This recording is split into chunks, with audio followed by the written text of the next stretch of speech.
Happy New Year, everyone. It is Aubrey Edwards here at AEW Unrestricted. Thank you so much for listening to our podcast every week. Thank you so much for giving us all the love. We love hearing everyone enjoying all of these episodes, all of these interviews, talking to all of our AEW family, and just getting to know everyone here. It's absolutely great. Love my co-host, Tony Schiavone. We've actually had Alex Abrahantes on the podcast a lot recently. Tony's a little busy. He's got all of his fun VP stuff backstage he's doing. So I've been really lucky to work with Alex recently. So much fun doing episodes every week. And there's so much more we look forward to doing and bringing you great episodes in 2023. But today we've got a little something different for you. Put together some of our favorite moments from 2022. And we have a very exclusive special segment with Wardlow from our live podcast we did at All Out at a FanFest. So enjoy, laugh along, remember all of the amazing moments, and we will see you in 2023.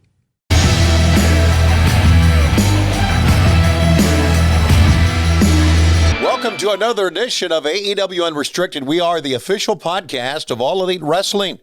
And I'm Tony Schiavone, along with my longtime friend and co-host, Aubrey Edwards. Hey, Aubrey. Hey, it has been a long time. It feels like forever. Yeah, it does. It does. It does. It's a very special edition of Unrestricted.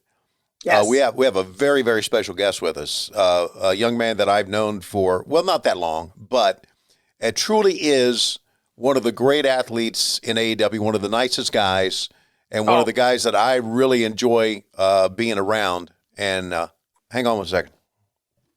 I've just received a note. Oh, what's going on here? Okay, well, that guy's not here, so we'll have to go with Jay Lethal. Oh, my God.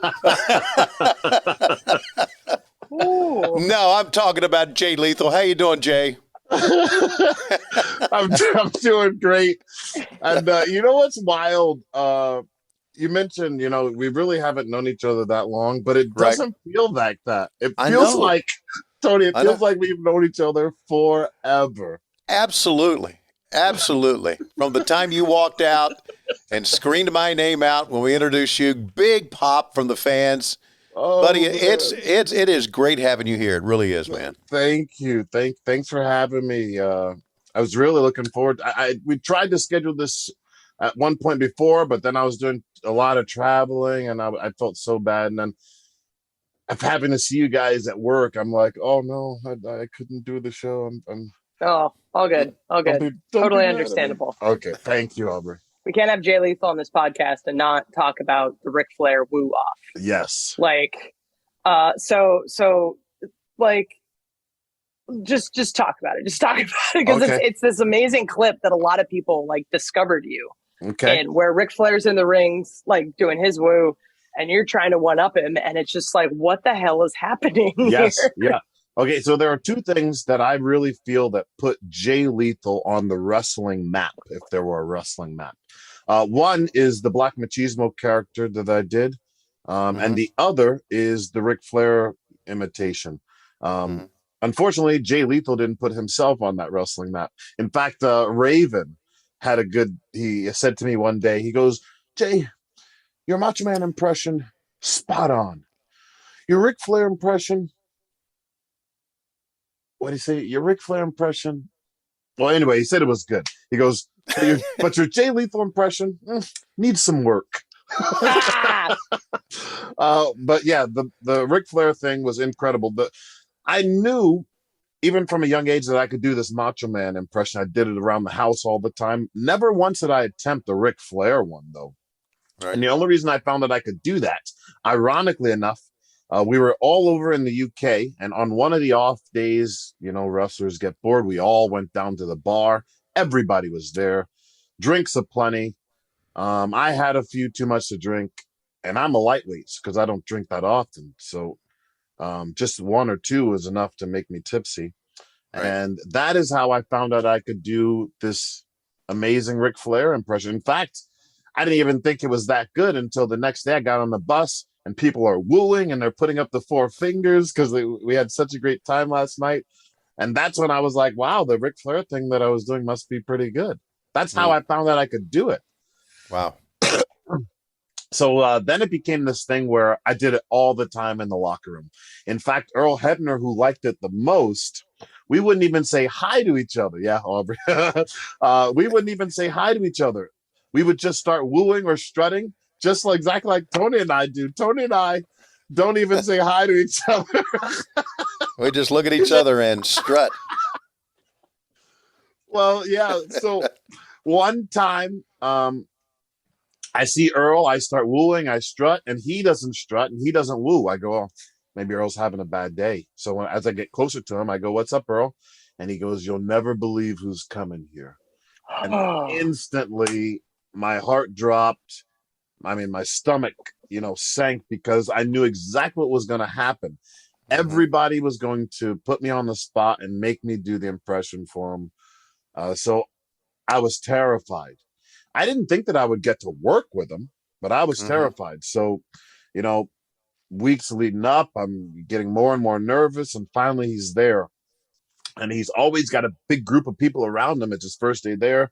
So I try to time my introduction at a point where there's nobody around him, but it never happened. So then there was a point where there was just a massive amount of people around him. I go, maybe this is better than nobody, because there's so many people he won't even realize. So I wiggle through the crowd and get to him. And right before I get to him, I'm like, what do I say? Mr. Flair or Rick? Or like, what? So I get to him, I stick my hand out, I go, Rick, Jay Lethal, it's a pleasure to meet you. And he looks down on my hand and he looks up at me and he goes, let me hear it. And it's like everybody around, it's like that record scratching or that outlaw walks into the saloon and everybody stops playing cards and looks. Everybody's looking. And without skipping a beat, I jump right into the promo that Flair cut when he helped Undertaker beat Hulk Hogan for the world title. And man, he absolutely loved it. Everyone starts laughing. And he kind of just like walked away and goes, kid does me better than I do myself. No, thank you. He never thanked me. There'd be sometimes where we have these house shows. And when I get there, I would hear him screaming for me, Lethal, you son of a... Can we curse?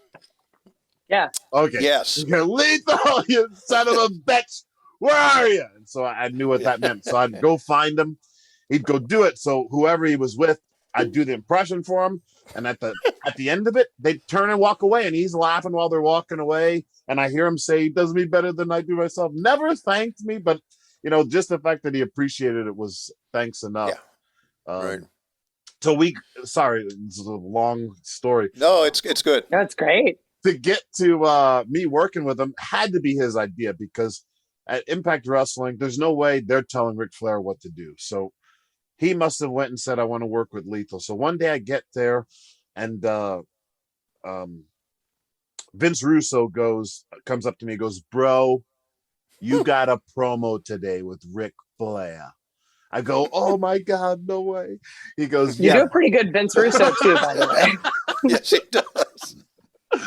He goes, but look, bro, Ric Flair won't let us write anything for him.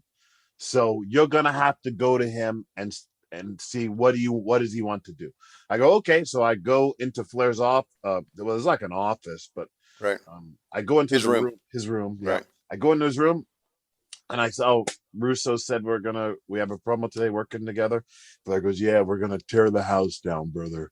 I go, he said I should get with you and figure out what you want to say, how we want to. He goes, oh, I don't talk about my promos ahead of time. He goes, we'll do it out there. And I start laughing, and then he started laughing because I was laughing, and because I thought he was joking. So I kind of like, I'm gonna walk out, but then I come back and I'm like, so when I come out, what do you want me to say? What are you gonna be saying? And he goes, I told you, I don't talk about my promos ahead of time. We'll do it out there. And oh my God. Like he slaps me on the shoulder, a little power pat, and then he walks out of the room. Yeah. And I remember thinking, why is he walking out? This is his room. Like, why did he get here?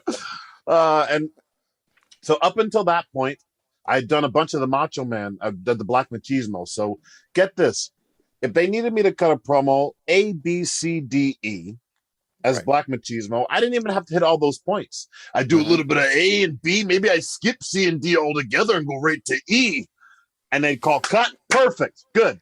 So I was just this one take wonder, but it didn't really matter what I said, just as long as I had that voice. Right. So, and all of my promos were all pre-tapes. They had never let me cut a live promo in front of a live crowd. Oh, wow. Ever. Whoa. Wow. This was the first time, and I got to go through it with Ric Flair. Mm. I remember, so the only thing planned was I go out there and imitate Flair. That's it. He comes out, and who knows what's going to happen after that. That was the only thing planned. And I remember standing behind the curtain before they hit Flair's music for me to go out. People are going to be so confused. And like my hands started going numb. I was so nervous. And Simon Diamond came up to me. He goes, "You look terrified. Are you okay?" I go, "I'm terrified. This is I've never cut a live promo before. And now and I don't even know what's going to happen. Like, what if he says, I say something I'm not supposed to say?" And he's like, "Just relax." He goes, "What you got to understand is the only reason you're about to do what you're doing now is because you've been doing something in the locker room that's so funny and so cool. So when you go out there, just pretend like you're in the locker room. Don't do anything that you wouldn't do back here." Yeah. And Great I said, advice. "Okay." It made total sense to me. Didn't make me feel any better, but logically in my head, I understood what he was saying. So I went out there, and man, it was a blur. The whole thing was just a blur. Wow. I had to watch it back so many times. Yeah. It's worth everybody watching it back. And now we know it was completely ad lib, which is wonderful. Which to me, it's old school, the way promos should be done anyway. I mean, you know what you're going to do, go out and talk. And Right. I've told you many times that I can watch you elbow drop your jacket 1,000,000 times. It is, to me, the funniest thing I've ever seen. It's so good. And you can tell that Flair was just dying inside. He wanted to laugh, you know? Yes. And there was But one time where I know that I got him. And I said a line that he only said this line maybe 2 or 3 times on film. God knows how many times he said it, and it wasn't recorded, but there's not many recordings of him saying the line, "Jumping on is a lot easier than jumping off." And when I said that line, all he could say was, "Wow!" Because he had a smart comeback and reply for everything that I was saying except for that. All he could say was "wow." And that's when I knew I got him, because he said "wow" and he was kind of like laughing and smirking when he said it. And that made my life right there. Wow. It is wonderful. It is absolutely wonderful. It is worth everyone watching, I can tell you that. Well, thank you, Tony. Yeah, it really is. We are really, really excited and intrigued about this guest. Intrigued is a good word. Yes, being with us. Danhausen has joined us, one of the newest members of AEW. Danhausen, how are you? Pretty good. It's a bit early, though, I think. Kind of, you might make Danhausen wake up early AMs to come on this podcast. Yeah, I can see the dark circles around your eyes, so I know it's very early for you. Oh, my. I feel famished. So, listen, on social media, I've been trying to join William Regal and Chris Jericho, the Chris Judas Satisfaction Friendship Society. How's that going? Oh, I think it's pretty good. I think I'm breaking some barriers, breaking some walls down, if you will. And, See what you did there. Yeah, there was a pun on accident. I realized I was saying it as it was happening. So, live and in person. I think we're doing well, though. I posted the photo of Danhausen classic Wrestle Boy gear, and I think I'm going to get slapped soon and join them. I want to actually talk a little bit about how we met, since it's related to this current question. We met on the cruise. So you have. When did your relationship with Chris Jericho start? Oh, probably a few months before the cruise. I think Chris Judas discovered Danhausen via the Fanhausens on Twitter. He's asking who should be a guest on his wonderful podcast. And they said Danhausen. He said there's an open invite. And then we started to text. So then he was invited on there. And then later he got invited on the cruise where we met. And also that's where Danhausen's satisfactory friendship came from with Chris Judas. So another thing that happened on the boat, for those that don't know. Yes, the Gun Club has been referred to as the Ass Boys for the last few months. I believe that began there thanks to Danhausen. Yes, it actually began on the cruise, and I think I was there for the moment of its inception, if you will. For the fans that don't know the backstory, can you talk about that a little bit? Oh, yes. So, Danhausen, or Chris Jericho, or Judas, whichever you may call him, asked Danhausen to do a comedy show for some reason. I don't know why. But, he was like, oh, well, you can invite Billy Ass, a legend. That's also, by the way, that is not swearing. That's his last name. He puts it on the back of his shorts. It says Mr. Ass. So, correct. He said, I'll invite him. And then his little ass boy showed up too. And they started to cause a ruckus. And, then the crowd started chanting ass boys. They seem to have a terrible, terrible time with it for some reason. They get really mad, even though it's their last name. They should just embrace their legacy. And, that was there. And then, Danhausen also saved Chris Jericho on his own cruise. So you saved Jericho. You saved Jericho. Getting beat up by the Chaos Project. They were causing chaos. Oh, and Luther. Luther and the Snake Man. Right. And what he came down the ramp, the crowd erupted, and he saved Chris Judas from them both. So we've been friends ever since.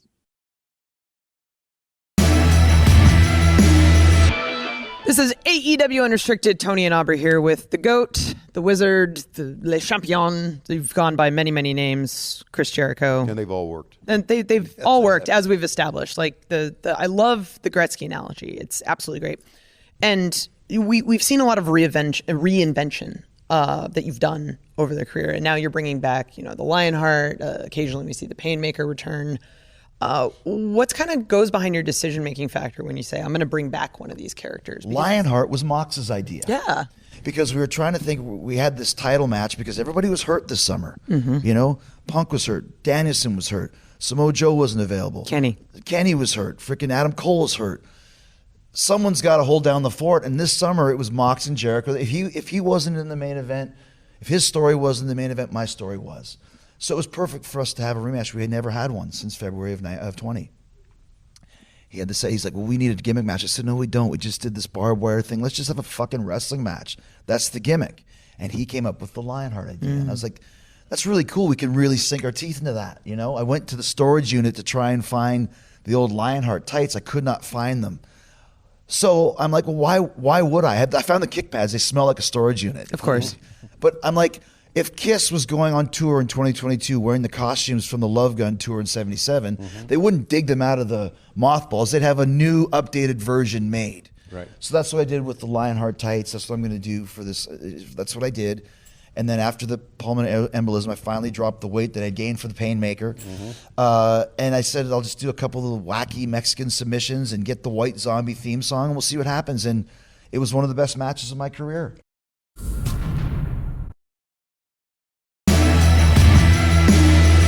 This is AEW Unrestricted, the official podcast of All Elite Wrestling. Your hosts, Aubrey Edwards and Tony Schiavone, here with the wonderful and amazing Toni Storm. We were talking a little bit earlier about how we're all very tired and we see each other at the airport at 5 a.m. I'm rocking a energy drink today, like my good personal friend Tony Schiavone, because I just got off a plane. Tony, I hear you had an interesting travel story today. What happened? Oh, you're not going to believe it. It was quite an interesting morning, to say the least. I'm on like 8 a.m. from JFK going home. You know how it is, early flight, not much sleep, kind of getting through. You're kind of waking up on the plane as it's taking off. And so I'm sat on plane and we're about to take off, but there's a bit of a delay, but the captain's like, it's fine. We've got one more, like 10 minutes to go. We'll be up in the air shortly. And there's this commotion kind of like somewhat beside me. I just have to get this off my chest because it was the most wildest, ridiculous thing I've seen for a while, seen for a minute, and I just have to tell people. And this guy just, I guess he didn't want to wait to go to the bathroom. I guess he really needed to go to the bathroom. So he had this empty cup, and I shit you not, he just was like, man, no, I can't. I'm gonna piss myself. I can't piss myself. And like he whips it out, like straight up whipped it out, peed in a cup. I'm not lying. This happened beside me. A full flat. It's like a stack. It's full, and there's this cup. I can hear the cup filling. But I'm like, what do you do in that moment? I'm like mortified. I was like, does this happen? Does this happen regularly on early morning flights from JFK? Don't think so. Because it was just insane. And this woman beside him was like, oh, it was a whole commotion. And then immediately after, this is where it gets weird. Immediately after. Wait, that's not weird yet?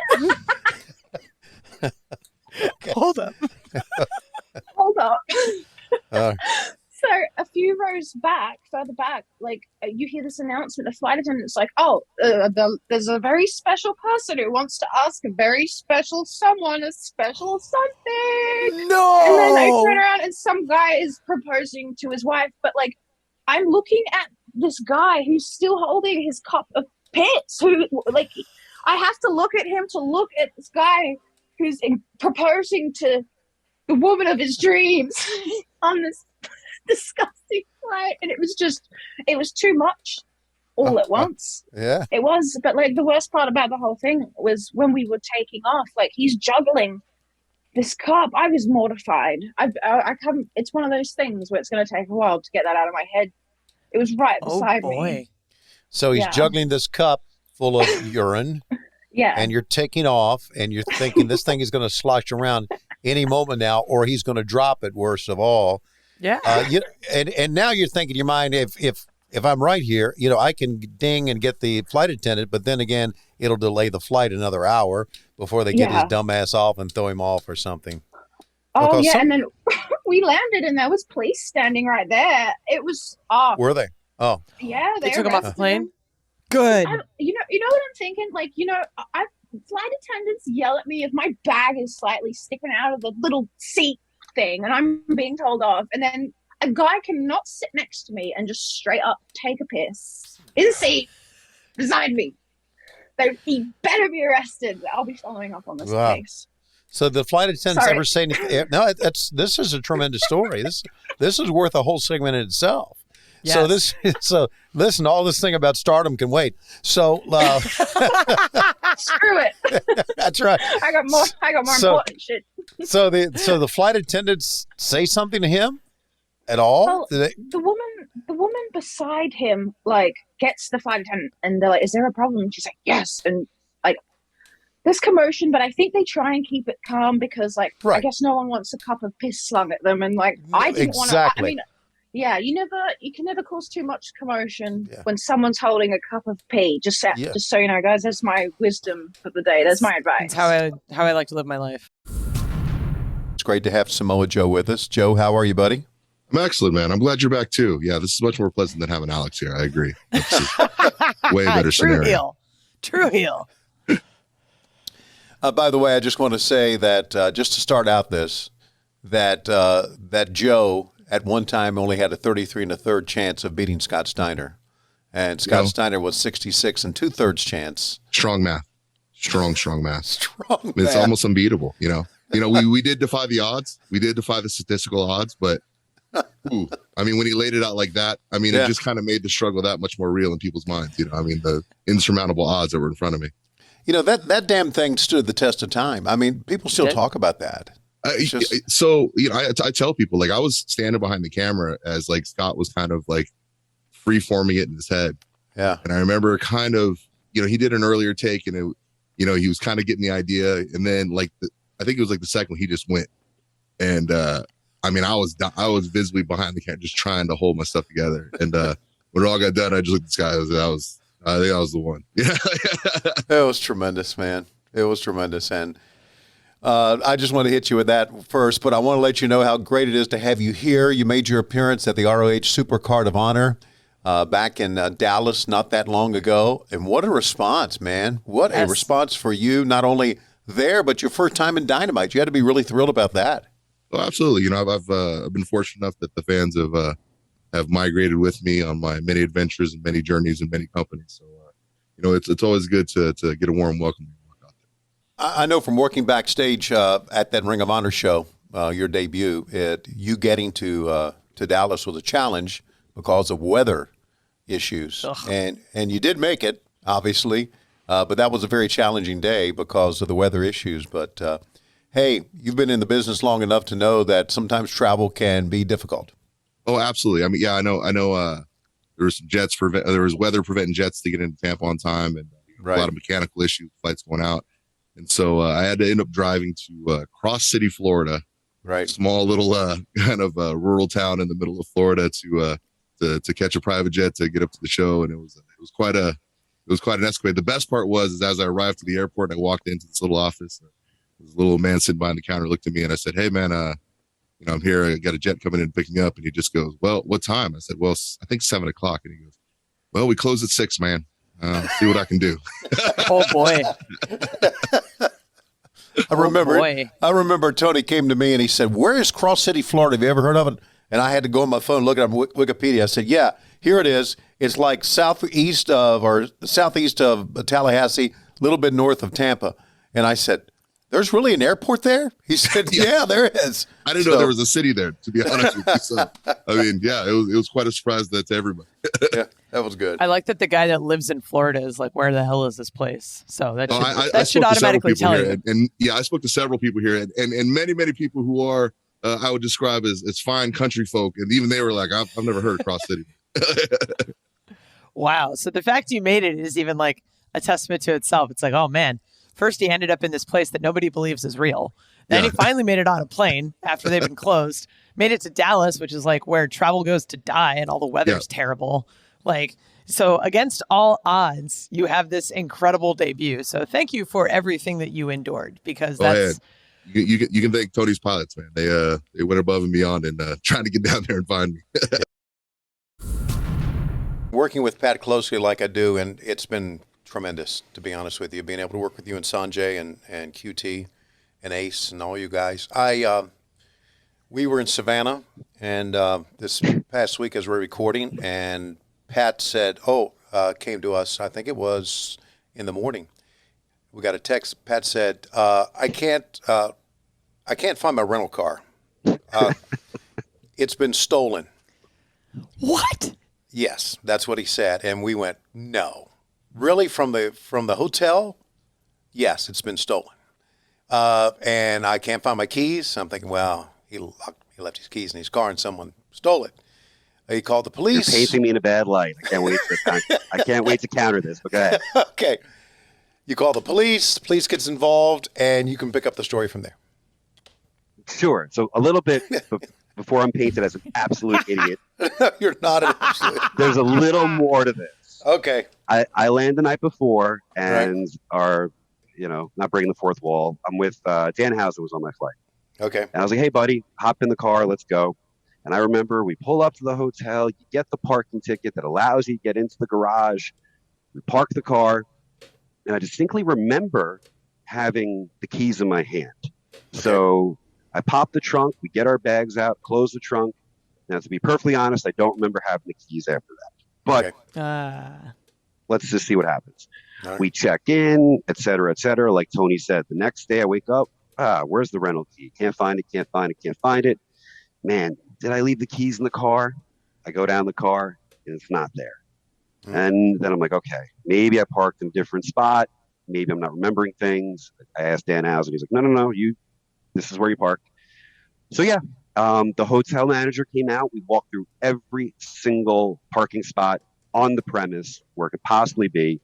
And I'm like, look, the car is gone. And she's like, well, you should keep looking for the key. I'm like, we're way past that. The car is not here. And that's that. So I do call the police. We file a report, et cetera. And finally, I just, I keep trying to figure this out. And I call the police later and they're like, no, we're reporting it stolen. And of course, they're like, did you leave the keys in the car? And I go, no, I definitely didn't. I'm like, I think I might have put them on the hotel desk or fell out of my pocket, but I don't know if I left the keys in the car. I don't know. Mm-hmm. So I'm freaking out too, because I'm like, am I on the hook for this? This is pretty bad. Right. And then yesterday, I'm just kind of sitting around. And I have this thought that just kind of hits me. I went, hold up, like a new theory happened. Because also in that parking lot, I remember Christopher Daniels, and I can say this because it's actually unrelated. He had the same exact rental car type that I had. It was a blue Dodge Challenger. Right. So, and I knew that was his car because I was trying to I was like, is this my car? But I could see his agreement. I saw his name, and I was like, okay, that's Chris's car. But then I thought, wait a minute. This is what happened. Somebody there, and we still don't know. Could be one of the boys. Could be someone staying at that hotel. Had the same exact blue Dodge Challenger as me. Came out, thought that where I parked was where they parked. So now they get into the car. I left the keys. I left it unlocked. I think the keys might have fell into the trunk, or I just probably left them in the console. Now they can start the car because my keys are in the car, and they're driving around that rental car thinking it's their own. So, and I know this because the car was returned to the airport yesterday at 3:00. So now this poor person, and I kind of hope it's one of the boys now. It wasn't Chris, because Chris is like, no, I'm fine. But there was a couple blue Challengers at the airport. So now somebody has returned my car, and I thank them for it. But unfortunately, their car is still at the hotel in Savannah. And they think they think their car is in, but they're being charged every day for this car. They are. And they don't realize it. And I, being the good Samaritan that I am, I called up and I try to explain this to National and a car rental on their 800 number, and then their local thing. And after 10 minutes, they still couldn't understand what I was trying to tell them. So I tapped out. So they're on their own. I'm sorry. It wasn't sure. I might have messed up by dropping the keys in the trunk or leaving them there, but you took my car because you thought it was your car, and it's returned. I'm off the hook. Well, we all on the text chain yesterday thought for sure it was Christopher Daniels, and we were just laughing. We were thinking, man, this is a great story. So I'm glad it's not the fallen angel. Well, it'd have been a better story if he would have been him.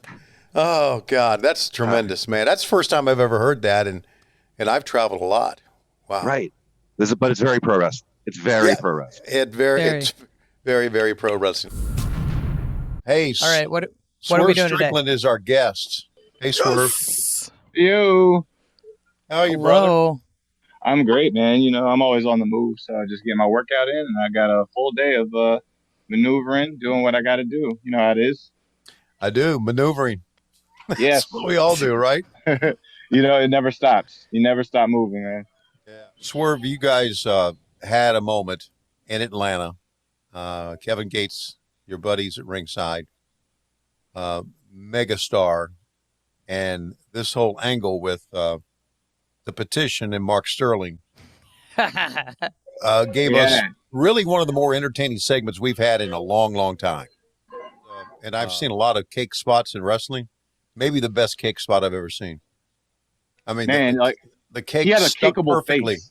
Yeah, he had just a cakeable face. His positioning was great.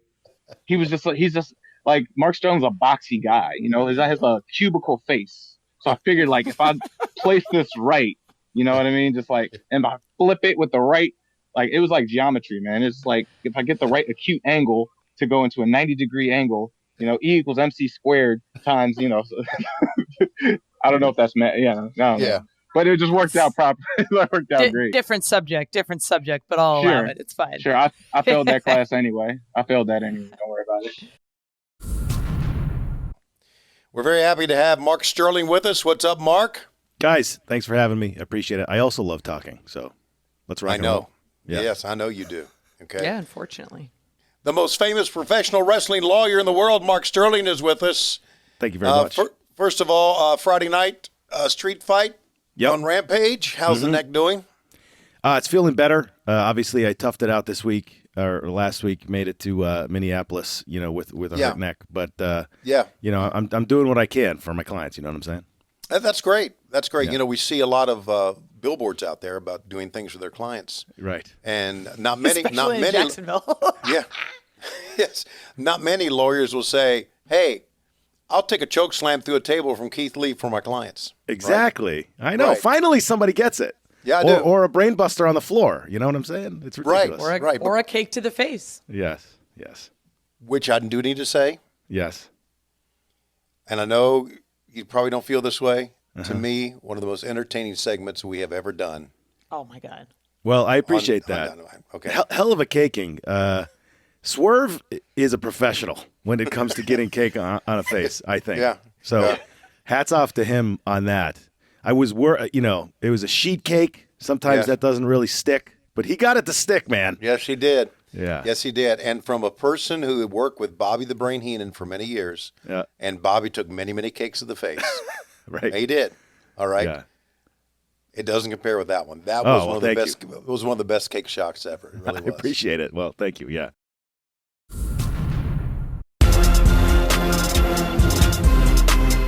You cannot deny that this guy is. We saw him. He was in the original part of AEW. We've seen him grow. We've seen him become a great champion. Oh, so great. And he is one of the most professional guys you can ever be around backstage. The nicest human beings. Yeah. The nicest. Ladies and gentlemen, give it up for the TNT champion, Wardlow.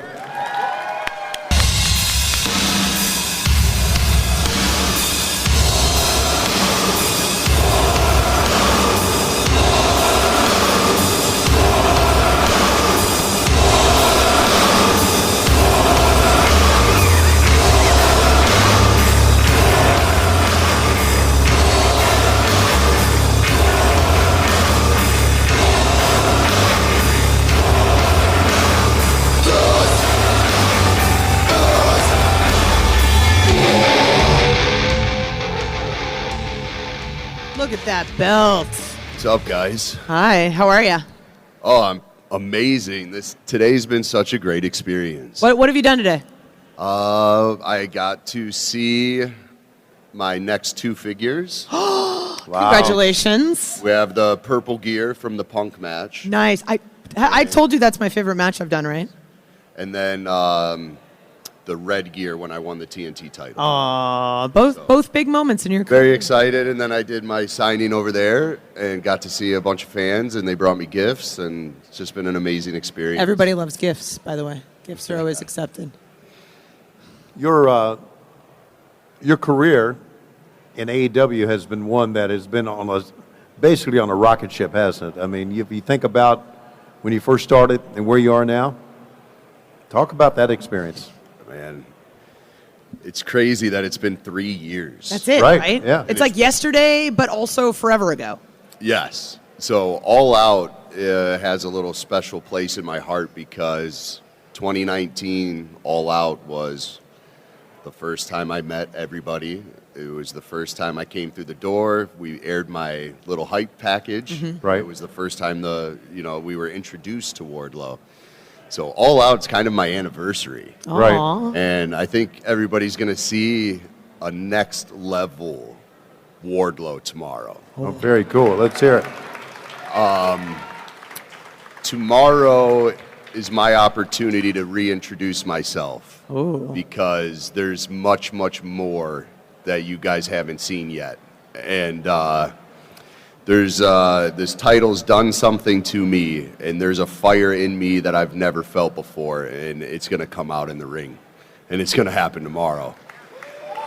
But yeah, so over 3 years, so I admit I wanted to, hop on TV and just get pushed to the moon right away. Who doesn't? But I had to be very patient, and obviously COVID prolonged the process. So there was most definitely a period of time where I wondered, are we going to make it out of this stage? I think we all did. Am I going to get to this next level? So to be where I am today, I actually have to take moments to comprehend it. Because my literal dreams are coming true around me, and I'm living my dream life, and it's truly hard to comprehend some days. And I have to remind myself that this is real, because I feel like I'm in a giant dream. But very happy where we've come and how far we've come in the past 3 years. So you won the TNT title from Scorpio Sky. Excellent match. What does being TNT champion mean to you? Oh, man. So when I hear TNT champion, I think Cody Rhodes and I think Brody Lee. Mm-hmm. And those are 2 men that had a huge impact on my life in a very short period of time of knowing them. There are two men that are incredible men and wrestlers and athletes that have done incredible things in this business. So to hold the same title that they have is monumental to me. And it's why it's so important for me to carry on what I believe is a hell of a legacy that this title has. And I want to amp it up, and I promise I will. Tell us about your journey in wrestling, because it took some work to get here, didn't it? It did. So I wanted to be a professional wrestler ever since I was a kid. And my goal was to graduate high school and make it all happen. But at that time, I had no clue independent wrestling existed. And at the time, you couldn't just sign up for a tryout somewhere. It cost $3,500. Yep. I did not have $3,500. Nope. So I started saving money throughout my 20s. Hung out with a sketchy crew and kind of went down a different path in life. We all have a phase. And, there's drugs and alcohol and depression. And there was a point where I thought I ruined my life and ruined my dreams. And I thought there was a point this was never going to happen. And I woke up one day and I said, enough is enough. I have one life to live, and I know what I'm supposed to do with that life, and that's be a professional wrestler. And I never looked back after that day.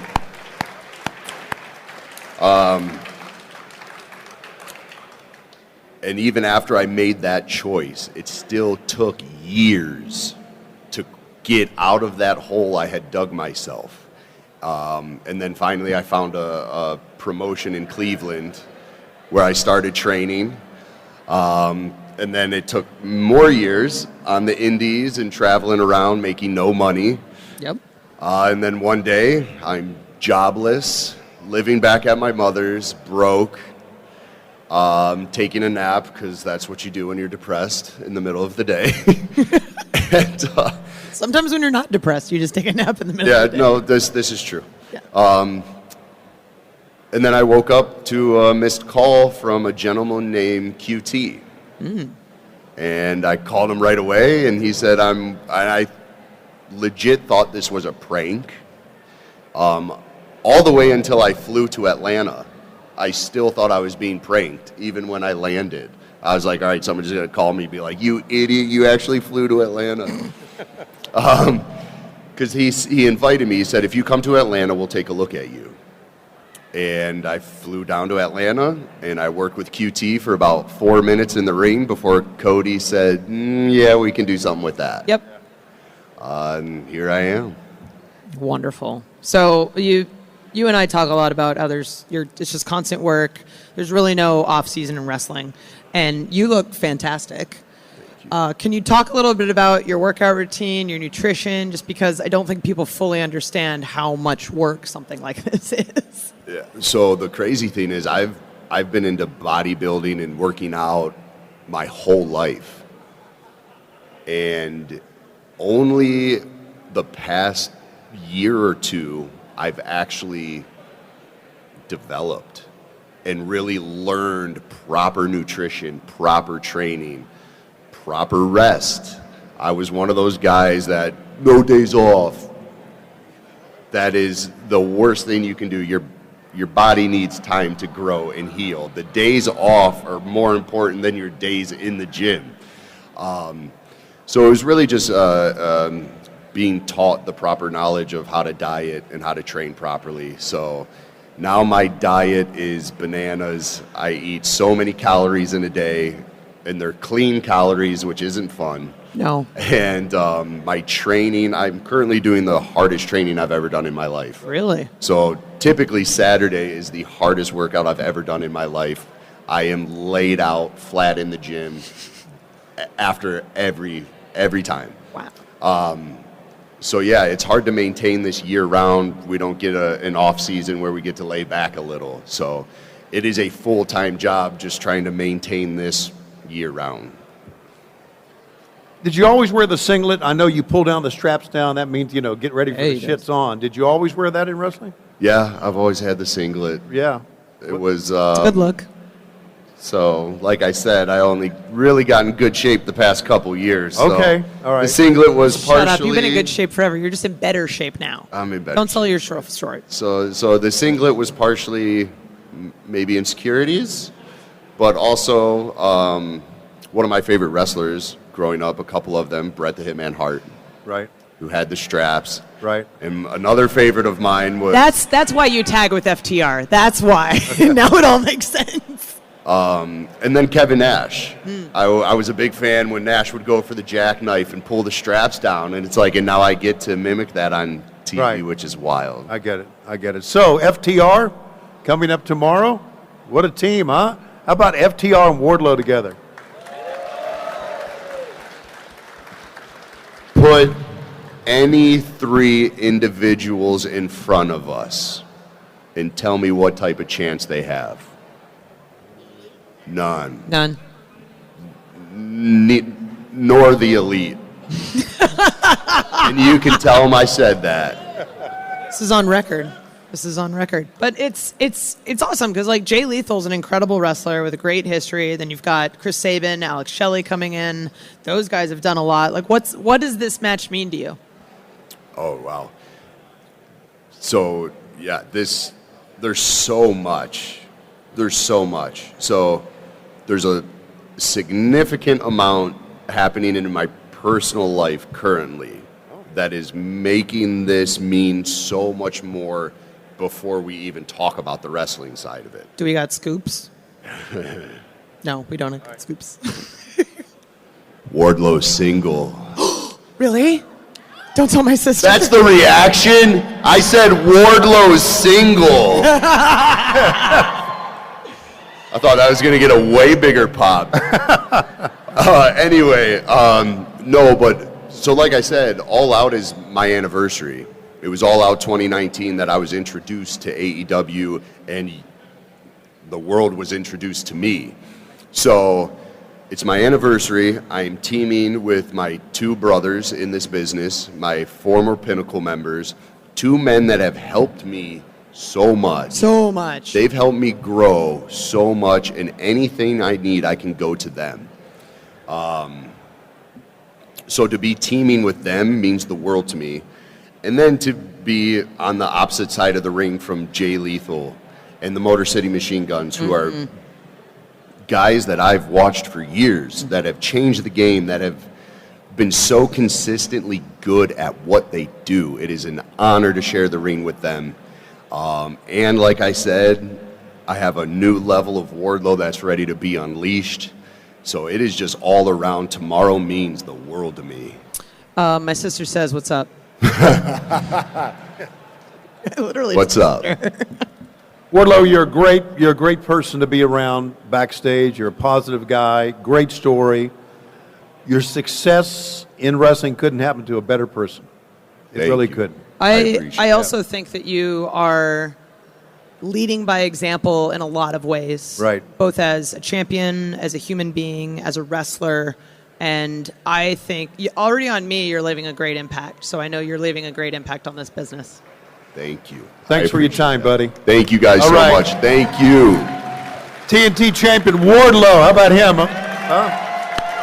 And that is a wrap for AEW Unrestricted for 2022. We're excited about the new year. We're excited about 2023 and looking forward and welcoming so much more great AEW talent to the show and to the new year. This is such a great family. It just keeps growing and changing, and we all learn from each other, and it's so wonderful. And I'm glad that our fans who listen to this podcast every week get to know a little bit more about us and get to feel that love too. So thank you so much for listening to AEW Unrestricted. You can find us on YouTube on Mondays. Just search AEW Unrestricted.